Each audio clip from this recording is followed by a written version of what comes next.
Diskriminasi dan juga intoleransi terhadap seorang warga Bantul yang dilarang tinggal karena beda agama.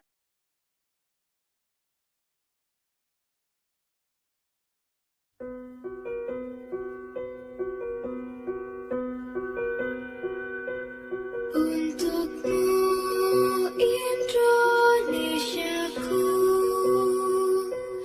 hasratku aku limpahkan, memuja keagunganmu demi bahagia di masa depan. Untukmu Indonesiaku, jiwaku aku teguhkan, menjaga kebesaranmu demi rakyatku dan kemanusiaan.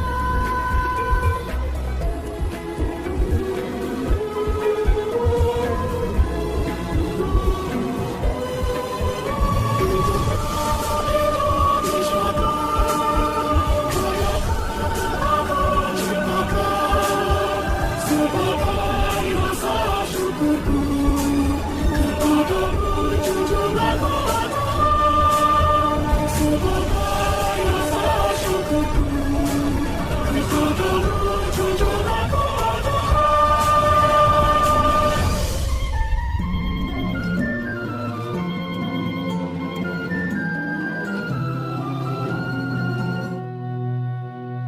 Ya, China. Saya pribumi. Saya Muslim. Saya Nasrani. Kami Kami Indonesia. Tanah ini diizinkan diinjak oleh perbedaan. Perbedaan budaya, warna kulit, Saya menolak untuk mendiamkan ketidakadilan karena perbedaan. Jangan seolah menyalahkan sang pencipta perbedaan. karena minoritas bersatu bersama mayoritas menciptakan sebuah solidaritas. berkokoh bersatu dan kesatuan kita dengan nilai-nilai kebangsaan. Pro patria dan primus patrialis, yaitu mencintai tanah air dan mendahulukan kepentingan tanah air. Jiwa solidaritas dan setia kawan. Toleransi dan tegang rasa antar suku, antar agama, antar ras, antar golongan, antar bangsa. Jiwa tanpa pamrih dan tanggung jawab. Jiwa kesatria dan kebesaran jiwa yang tidak mengandung unsur dendam.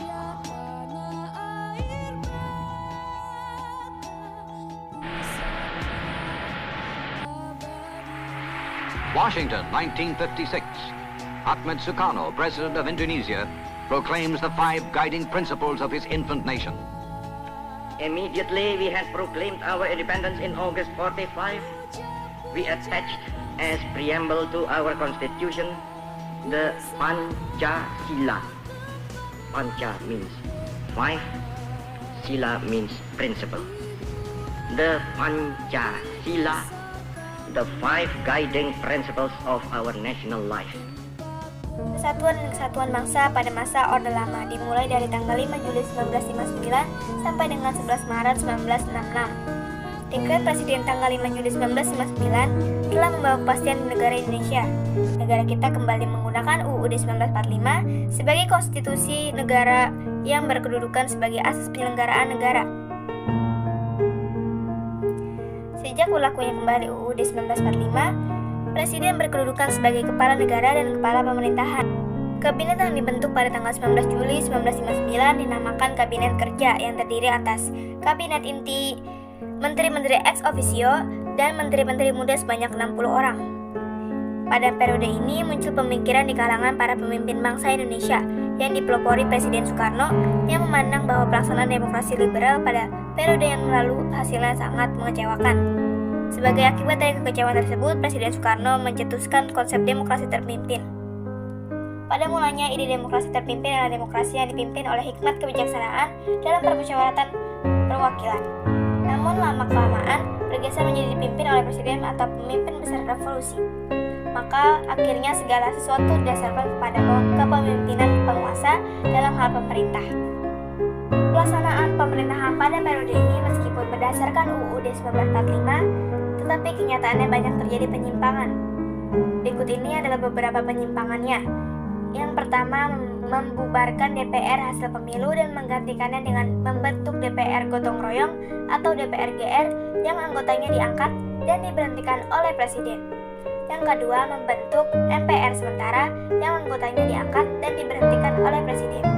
Yang ketiga, penetapan Insinyur Soekarno sebagai Presiden seumur hidup oleh MPRS.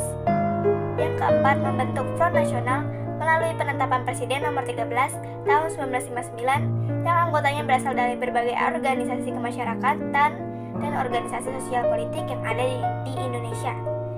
Yang kelima, terjadinya pemerasan dalam penghayatan Pancasila. Sila yang berkedudukan sebagai dasar negara dan pandangan hidup bangsa diperas menjadi 3 unsur yang disebut Trisila. Kemudian Trisila ini diperas lagi menjadi 1 unsur yang disebut Ekasila. Ekasila inilah yang dimaksud dengan Nasakom atau Nasionalis Agama dan Komunisme. Gagasan Nasakom inilah yang memberi peluang bangkitnya Partai Komunis Indonesia atau PKI. Hal tersebut dimasukkan dalam UU RI nomor 18 tahun 1965 tentang pemerintah daerah. Semua unsur Nasakom termasuk di dalamnya PKI harus diperhatikan dalam penunjukan unsur pimpinan Dewan Perwakilan Rakyat Daerah. Jadi, bila di suatu daerah hanya ada seorang tokoh PKI, ia harus diikutsertakan sebagai pimpinan DPRD apabila ia menjadi anggota DPRD di satu daerah. Hal inilah yang membuat PKI mendapatkan posisi yang strategis bahkan dominan, karena merasa mempunyai posisi yang kuat. PKI melakukan pemberontakan pada tanggal 30 September 1965 yang menewaskan 7 orang perwira TNI.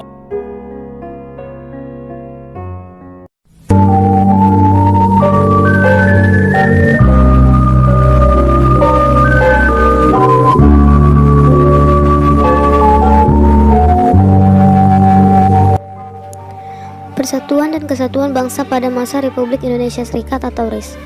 Federalisme pernah diterapkan di Indonesia pada rentang 27 Desember 1949 hingga 17 Agustus 1950. Pada masa ini, pegangan negara adalah Konstitusi Republik Indonesia Serikat tahun 1949. Berdasarkan konstitusi tersebut, bentuk negara kita adalah serikat atau federasi dengan 15 negara bagian.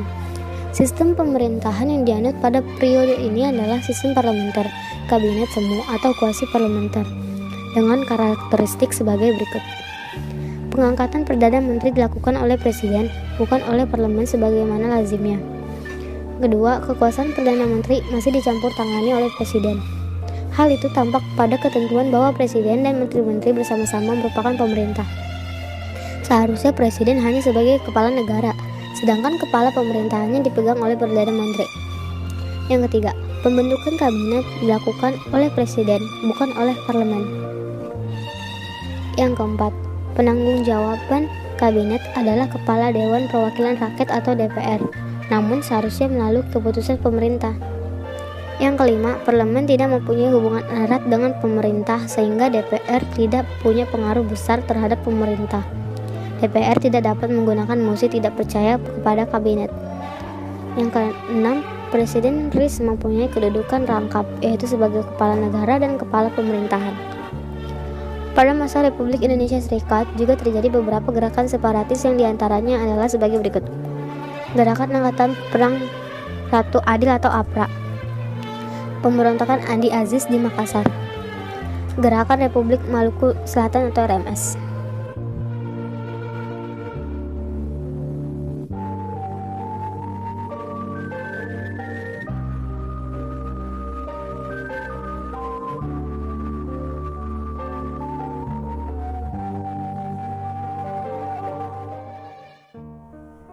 Persatuan dan Kesatuan Masa Demokrasi Liberal terjadi pada tanggal 17 Agustus 1950 sampai 5 Juli 1959. Pada periode ini, Indonesia menggunakan Undang-Undang Dasar sementara, di mana bentuk negaranya yaitu kesatuan yang kekuasaannya dipegang oleh pemerintah pusat.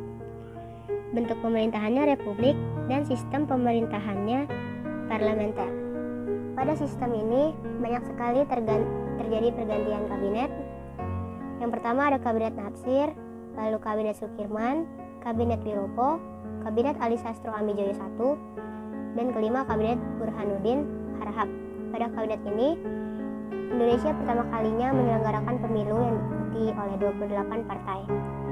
Lalu yang ke-6 ada Kabinet Ali Sastro Hamijoyo II, dan yang terakhir Kabinet Juanda atau Karya. Dikarenakan banyaknya pergantian kabinet, hal itu pun menyebabkan negara kacau pada periode ini karena tidak berhasilnya Badan Konstituante menyusun Undang-Undang Dasar yang baru. Lalu pada tanggal 5 Juli tahun 1959 dikeluarkanlah Dekret Presiden yang berisikan 1. Pembubaran Konstituante, 2. Pemberlakuan kembali Undang-Undang Dasar 1945 dan tidak berlakunya lagi Undang-Undang Dasar sementara. Yang ketiga, pembentukan MPR dan DPA sementara. Pada periode ini pun juga terjadi beberapa gerakan separatis. Misalkan yang pertama ada gerakan Darul Islam yang terjadi di 3 daerah. Yang pertama ada daerah Sulawesi Selatan.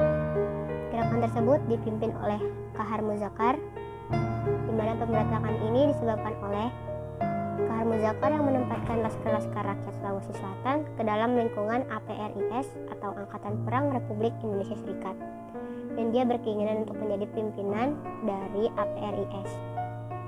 Lalu yang kedua ada di daerah Aceh, yaitu pemberontakan ini dipimpin oleh Daud Bereh yang merupakan mantan gubernur Aceh. Pemberontakan ini disebabkan oleh status Aceh yang semula menjadi negara istimewa diturunkan menjadi daerah keresidenan di bawah Provinsi Sumatera Utara. Yang ketiga ada di daerah Kalimantan Selatan. Di daerah tersebut gerakan ini dipimpin oleh Ibnu Hajar yang menamakan gerakannya dengan sebutan Kesatuan Rakyat yang Tertindas. Pemberontakan yang kedua yaitu PRRI, yaitu Permesta Pemerintah Revolusioner Republik Indonesia atau Perjuangan Rakyat Semesta. Pemberontakan ini terjadi di Sulawesi yang disebabkan oleh adanya hubungan yang kurang harmonis antara pemerintah pusat dan pemerintah daerah. Hal itu terjadi karena jatah keuangan yang diberikan pemerintah pusat tidak sesuai dengan anggaran yang diusulkan.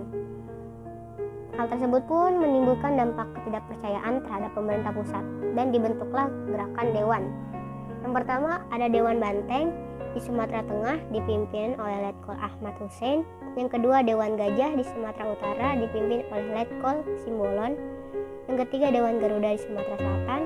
Keempat ada Dewan Lambung Mangkurat di Kalimantan Selatan, dan yang kelima Dewan Manguhi di Sulawesi Utara dipimpin oleh Letkol Vence Samuel. Puncak dari pemberontakan ini terjadi pada tanggal 10 Februari 1958, di mana Ketua Dewan Banteng mengeluarkan ultimatum kepada pemerintah pusat. Pemerintah pusat pun tidak tinggal diam.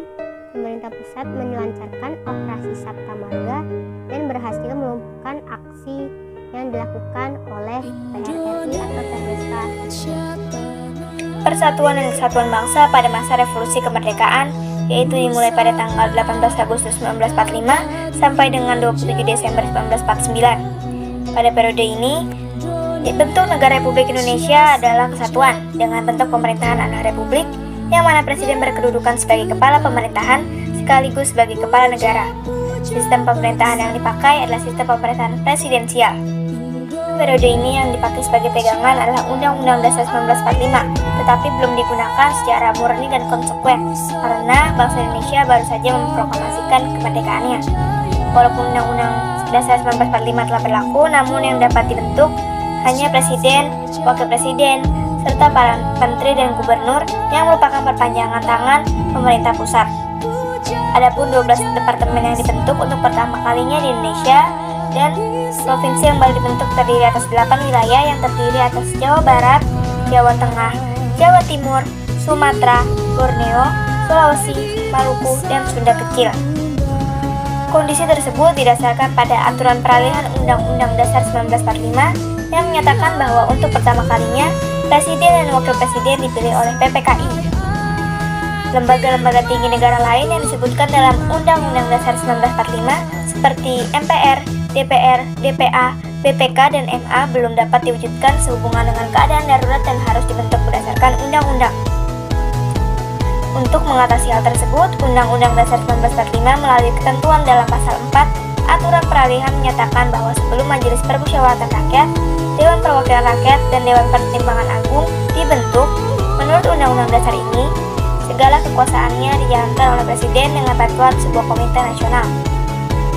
4. Aturan peralihan UUD 1945 secara langsung memberikan kekuasaan yang teramat luas kepada Presiden.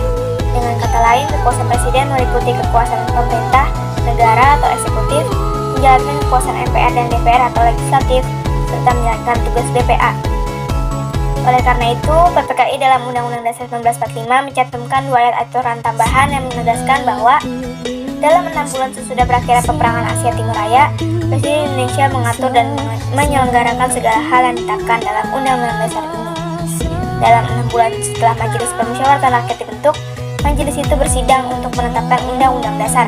Pasal 4 Aturan Peralihan UUD 1945 dijadikan dalih oleh Belanda untuk menuduh Indonesia sebagai negara diktator karena kekuasaan negara terpusat kepada Presiden. Untuk melawan propaganda Belanda pada dunia internasional, maka pemerintah RI mengeluarkan 3 buah maklumat. Yang pertama, maklumat Wakil Presiden nomor X tanggal 16 Oktober 1945 yang menghentikan kekuasaan luar biasa dari Presiden sebelum masa waktunya berakhir.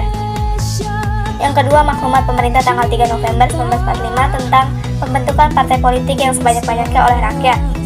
Yang ketiga, maklumat pemerintah tanggal 14 November 1945 yang intinya mengubah sistem pemerintahan presidensial menjadi sistem pemerintahan parlementer. 3 maklumat di atas memberikan pengaruh yang cukup besar terhadap sistem ketatanegaraan Indonesia. Maklumat pemerintah tanggal 14 November 1945 telah membawa perubahan total dalam sistem pemerintahan negara kita. Secara konseptual, perubahan ini diharapkan akan mampu mengakomodasi semua kekuatan yang ada dalam negara ini.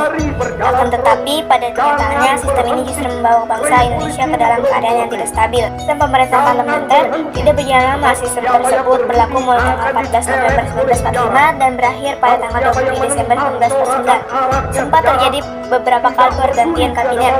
Yang pertama, Sultan Syahrir yang dilanjutkan dengan kabinet Syahrir II dan Syahrir III. Saat bubarnya Syahrir III, sebagai akibat runcinya pertikaian antara Indonesia dan Belanda, pemerintah membentuk kabinet presidensial kembali pada tanggal 27 Juni 1947 sampai 3 Juli 1947. Namun atas desakan dari beberapa partai politik, Presiden Soekarno kembali membentuk kabinet parlementer seperti berikut. Yang pertama, kabinet Amir Syarifuddin I, yaitu tanggal 3 Juli 1947 sampai 11 November 1947. Yang kedua, kabinet Amir Syarifuddin II, 11 November 1947 sampai 29 Januari 1948. Kabinet Hatta I, 29 Januari 1948 sampai 4 Agustus 1949. Kabinet Darurat atau Mr. Syarifuddin Prawira Negara, 19 Desember 1948 sampai 13 Juli 1949. Kabinet Hatta II, 4 Agustus 1949 sampai 20 Desember 1949. Kondisi pemerintahan tidak stabil karena kabinet yang dibentuk tidak bertahan lama serta rongrongan kolonial Belanda yang ingin kembali menjajah Indonesia. Pemberontakan tersebut menambah catatan kelam sejarah bangsa ini dan rakyat semakin menderita. Periode Negara Republik Indonesia berakhir seiring dengan hasil kesepakatan konferensi meja bundar yang mengubah bentuk negara kita menjadi negara serikat pada tanggal 27 Desember 1949. Periode ini juga ditandai dengan munculnya gerakan-gerakan separatis dengan tujuan mendirikan negara baru yang memisahkan diri dari NKRI. Yaitu gerakan-gerakan tersebut adalah yang pertama, pemberontakan Partai Komunis Indonesia atau PKI Madiun 1948. Yang kedua, gerakan Darul Islam atau Tentara Islam Indonesia atau DITI.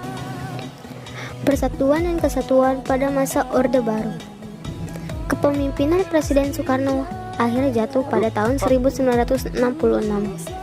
Jatuhnya Soekarno menandai berakhirnya masa Orde Lama dan digantikan oleh kekuatan baru yang dikenal dengan sebutan Orde Baru yang dipimpin Soeharto. Selama memegang kekuasaan negara, pemerintahan Orde Baru tetap menerapkan sistem pemerintahan presidensial. Adapun kelebihan dari sistem pemerintahan Orde Baru adalah sebagai berikut. Perkembangan pendapatan per kapita masyarakat Indonesia yang pada tahun 1968 hanya $70 Amerika Serikat dan pada 1996 telah mencapai lebih dari $1.000 Amerika Serikat. Yang kedua, suksesnya program transmigrasi. Yang ketiga, berhasil menyukseskan program keluarga berencana. Yang keempat, sukses memerangi buta huruf. Penyimpangan Orde Baru. Akan tetapi, dalam perjalanan pemerintahannya, Orde Baru melakukan beberapa penyimpangan terhadap Pancasila dan Undang-Undang Dasar 1945. Beberapa penyimpangan konstitusional yang paling menonjol adalah sebagai berikut. Penyimpangan bidang ekonomi. 1. Penyelenggaraan ekonomi tidak didasari pada pasal 33 Undang-Undang Dasar 1945. Yang kedua, terjadinya praktik monopoli ekonomi. Yang ketiga, pembangunan ekonomi bersifat sentralistik, sehingga terjadi jurang pemisah antara pusat dan daerah. Yang keempat, pembangunan ekonomi dilandasi oleh tekad untuk kepentingan individu. Penyimpangan bidang politik. 1. Kekuasaan berada di tangan lembaga eksekutif. Yang kedua, presiden sebagai pelaksana undang-undang kedudukannya lebih dominan dibandingkan dengan lembaga legislatif. Ketiga, pemerintahan bersifat sentralistik. Berbagai keputusan disosialisasikan dengan sistem komando. Tidak ada kebebasan untuk mengkritik jalannya pemerintahan. Yang keempat, praktik kolusi, korupsi, dan nepotisme atau KKN. Biasa terjadi yang tentunya merugikan perekonomian negara dan kepercayaan masyarakat. Penyimpangan bidang hukum. 1. Perundang-undangan yang mempunyai fungsi untuk membatasi kekuasaan presiden kurang memadai, sehingga kesempatan ini memberi peluang terjadinya praktik KKN dalam pemerintahan. Kedua, supremasi hukum tidak dapat ditegakkan karena banyaknya oknum penegak hukum yang cenderung memihak pada orang tertentu sesuai kepentingan. Yang ketiga, hukum bersifat kebal terhadap penguasa dan konglomerat yang dekat dengan penguasa. Berbagai penyimpangan yang telah disebutkan di atas mengakibatkan negara Indonesia terjebak dalam keadaan krisis multidimensional. Kondisi yang mencemaskan itu akhirnya membangkitkan gerakan reformasi menumbangkan rezim otoriter Orde Baru. Semangat para mahasiswa dan berbagai pihak lainnya yang peduli terhadap masa depan bangsa akhirnya berhasil membuat Presiden Soeharto mengundurkan diri pada tanggal 21 Mei 1990. Persatuan dan Kesatuan pada masa reformasi periode 21 Mei 1998 sampai sekarang. Memasuki masa reformasi ini, bangsa Indonesia bertekad untuk menciptakan sistem pemerintahan yang demokratis, yaitu dengan dibentuknya pemerintahan yang konstitusional. Pemerintahan konstitusional memiliki beberapa ciri. Yang pertama yaitu adanya pembatasan kekuasaan pemerintahan atau eksekutif, dan yang kedua jaminan atas hak asasi manusia dan hak-hak warga negara. Berdasarkan hal itu, Indonesia pun telah melakukan perubahan atau amandemen atas Undang-Undang Dasar tahun 1945. Namun, perubahan itu tidaklah mengubah sistem pemerintahan di Indonesia.